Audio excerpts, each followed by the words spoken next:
내용증명은 우편물의 내용과 발송 사실만을 증명해줄 뿐 내용증명 자체만으로 재판에서 승소하거나 어떠한 법적 효력이 있는 것은 아닙니다. 통상 상호 간의 계약 내용이나 사실관계, 권리행사나 의무 이행 등이 법률적인 판단을 하는데 중요한 역할을 합니다. 그럼에도 불구하고 많은 사람이 실생활에서 내용증명을 종종 활용하고 있는 이유는 내용증명을 얻을 수 있는 효과 때문입니다. 내용증명을 얻을 수 있는 효과에 대해서 몇 가지 열거하자면, 첫째, 채무자를 심적으로 압박하여 변제 이행을 촉구하는 효과가 있습니다.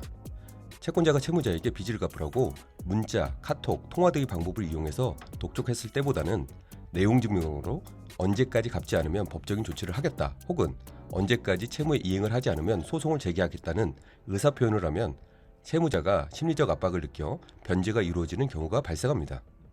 둘째, 계약의 해제 또는 해지 통보를 진행할 수 있습니다. 법률이나 계약에서 일정한 법률행위를 하거나 법률행위 효력을 발생하게 하도록 하기 위해서는 사전에 언제까지 이행하지 않으면 계약이 해지된다는 취지 최고를 하게끔 규정한 경우가 종종 있는데, 해당 내용을 통지한 사실 그 자체의 증명을 위해서는 내용증명 우편을 활용할 필요가 있습니다.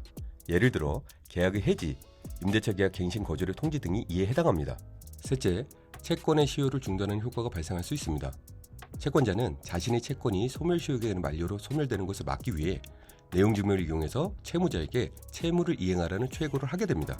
채권자는 최고 이후 꼭 6개월 이내에 소송이나 가압류, 가처분 등을 진행해야 합니다. 내용증명으로 최고 후 6개월이 지나면 시효 중단의 효력이 없어지니 주의하셔야 합니다. 소멸시효란 권리자가 그 권리를 행사할 수 있음에도 불구하고 일정한 기간에 그 권리를 행사하지 않는 상태가 계속된 경우 권리자의 권리를 소멸시키는 제도를 말합니다. 예를 들어 개인 간의 채권 채무는 10년간 행사하지 않으면 소멸시효가 완성되어 돈 받을 권리가 사라집니다. 넷째, 채권 양수도 계약에 대한 효력을 발생시킬 수 있습니다. 갑이 을에게 받을 돈이 1억 원이 있는데 갑이 돈 받을 권리를 병에게 주는 것을 채권 양도 양수라고 합니다. 이 경우 채권 양도 양수 계약을 갑과 병이 체결하고 계약 내용대로 병이 을에게 돈 받을 권리를 행사하려면 병이 돈 받을 권리를 양수했다는 걸 갑이 을에게 알려야 합니다. 이때 채권 양도 양수 계약서를 내용증명 방식으로 을에게 보내게 되고 을에게 내용증명이 도달해야 효력이 발생하게 됩니다. 다섯째, 각종 청약을 철회하는 효과를 발생시킬 수 있습니다. 1. 전화 권유에 의한 회원권, 어학 교재 등을 구입 또는 이용 계약을 한 후 2. 방문 판매로 자격증 교재, 건강식품 등을 구입 또는 스포츠센터 이용 계약을 한 후 3. 인터넷 쇼핑몰, TV 홈쇼핑, 통신 판매를 이용하여 물품이나 서비스 상품을 구입한 후 등 다양한 상황에서 철회 기간 이내에 청약의 철회를 요구할 때 내용 증명을 활용합니다.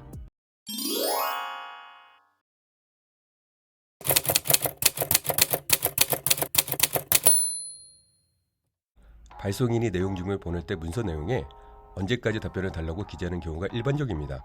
내용 증명을 받았다고 답변 의무가 꼭 발생하거나 발송인이 요구한 답변 기간을 지켜야 할 의무가 있는 건 아닙니다.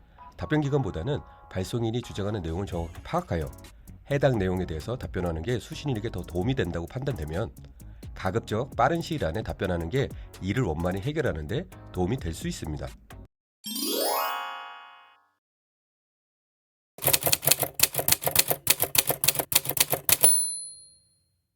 수취 거부란 집배원이 수취인을 만났음에도 수취인이 수령을 거부하는 경우입니다.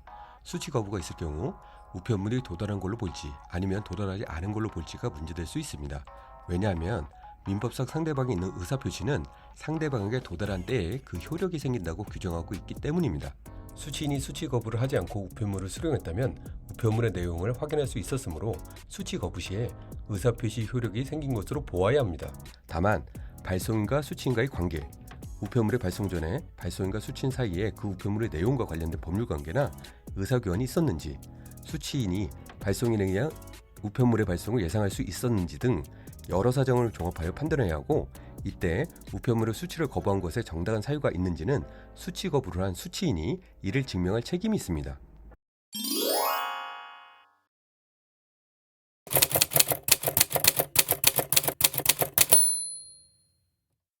내용증명서는 우체국 집배원을 통해 배달되는데 집배원이 방문 시 아무도 주소에 있지 않거나 해당 주소에 수취인이 거주하지 않거나 아니면 수취인이 수취를 거부하거나 등 이런저런 사유로 수취인에게 도달이 되지 않을 경우 최종적으로는 내용증명이 발송인에게 반송 처리가 됩니다.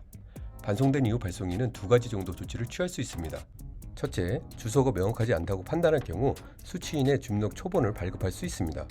채무자의 성명과 주민등록번호 정보는 필수이고 이에 차용증이나 각서 등 채무 관계를 입증할 수 있는 서류와 변호사, 행정사, 법무사, 세무사 등의 기관으로부터 이해관계 사실 확인서를 요청하고 본인의 신분증을 지참해서 가까운 주민센터를 방문하여 수취인의 주민등록 초본을 신청 및 발급할 수 있습니다. 이때 주민센터에 비치된 양식 중 채권 채무 관계자의 주민등록표 초본 열람 또는 교부 신청서를 활용하시면 됩니다. 둘째, 법원에 의사표시 공시송달 신청을 할 수 있습니다. 공시송달이란 상대방에게 서류를 보냈으나 도달이 되지 않고 통상적인 방법을 다 활용했음에도 도저히 도달이 될 수 없는 상황으로 판단이 되면 당사자의 신청 또는 법원이 직권으로 1. 법원 게시판에 게시하거나 2. 관보 군복 또는 신문에 게재하거나 3. 전자통신 매체를 이용해 공시하는 방법으로 도달이 된 걸로 간주하는 방법입니다. 내용증명을 발송했으나 발송인이 과실이 아닌 사유로 반송이 되었을 때 법원에 의사표시 공시송달 신청 제도를 이용하여 송달된 것과 같은 효력을 발생시킬 수 있습니다.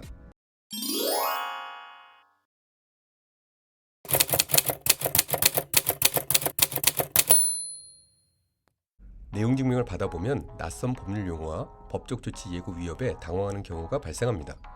우선 상대방이 주장하는 내용에 대해 살펴봐야 합니다. 상대방의 주장이 거짓이거나 터무니없는 주장일 경우 이에 대해 반박할 내용을 정리하여 육하원칙에 따라 답변서를 내용증명 우편으로 회신하는 게 좋습니다. 상대방의 주장이 맞거나 일리가 있다고 하면 개인의 간곡한 사정을 주장하여 법적인 조치가 들어오지 않도록 하는 게 좋습니다. 자신의 주장을 명확하게 파악해서 그것에 맞게 대응해야 하므로 내용을 꼼꼼히 체크해 주셔야 합니다.